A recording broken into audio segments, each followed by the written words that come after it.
Hey everyone, my name is Nick, and welcome to Study Frank Lloyd Wright. Just wanted to do this quick video to introduce myself and let you know what drove me to start this page and perhaps what to expect in terms of content in the future. A little bit about me. I live in Tampa, Florida area. As you can see, I'm sitting on my porch. It's really nice out right now. Another one of the reasons I'm sitting on my porch is because I have 4 children, all boys, and they're probably making a lot of noise in the house, so this is the best place to record a video. I've been a fan of art in different forms over the years. It's only recently that I've learned to appreciate architecture. I'm a photographer by hobby, and I've been doing that for about 15 years.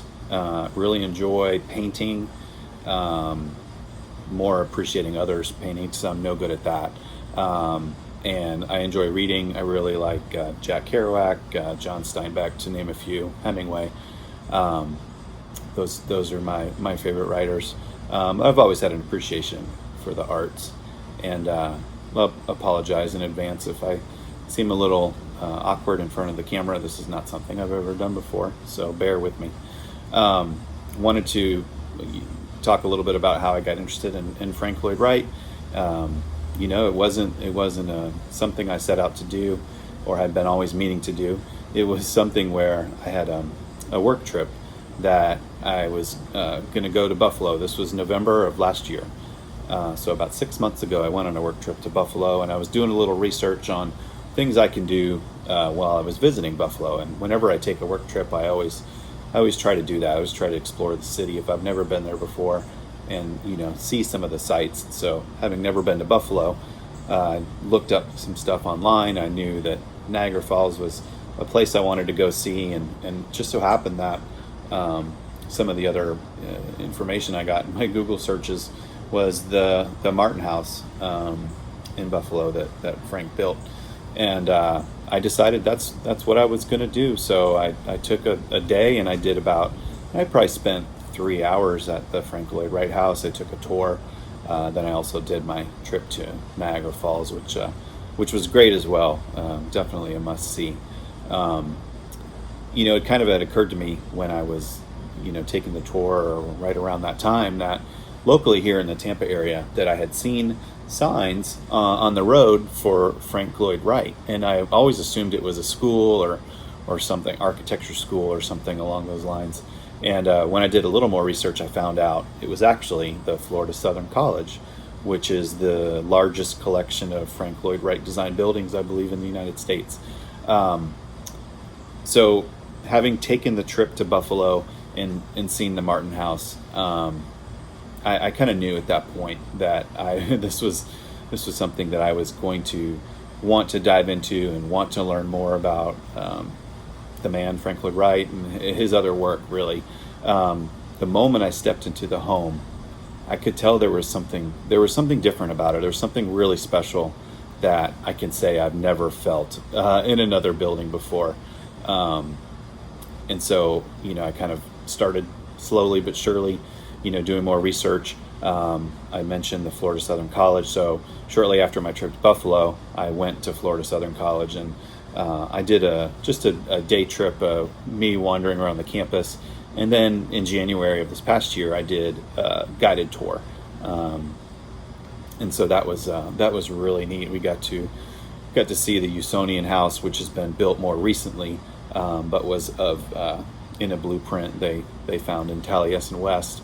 And so they built that, and then of course all the buildings that Frank built for the school, and that was great. I feel really lucky to have to be close to those buildings and to be able to go see them, pretty much whenever I want.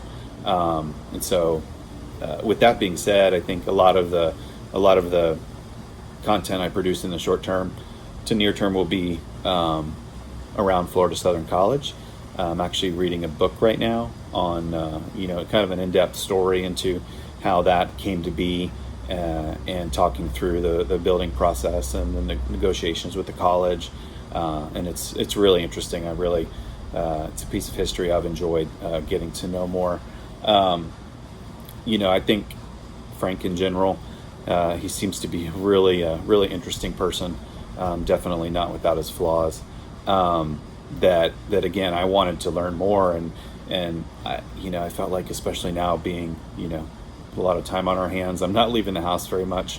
I said, hey, why don't I start a page where I can sort of put out some content around this, right, and help other people who may be interested as well learn. I'm just kind of into interesting tidbits and things like that. I'm certainly not going to write a book or do any research into that level. I think that's probably all been done.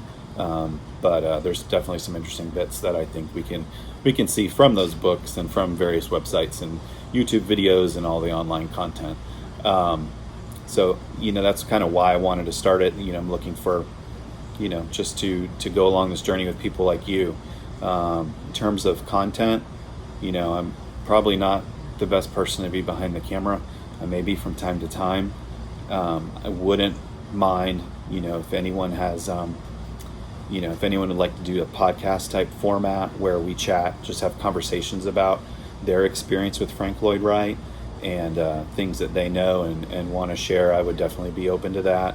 Probably be, if we could do something like that, or just informational type posts, probably videos with me maybe narrating would be another thing I would try to do. So I think that's it in a nutshell.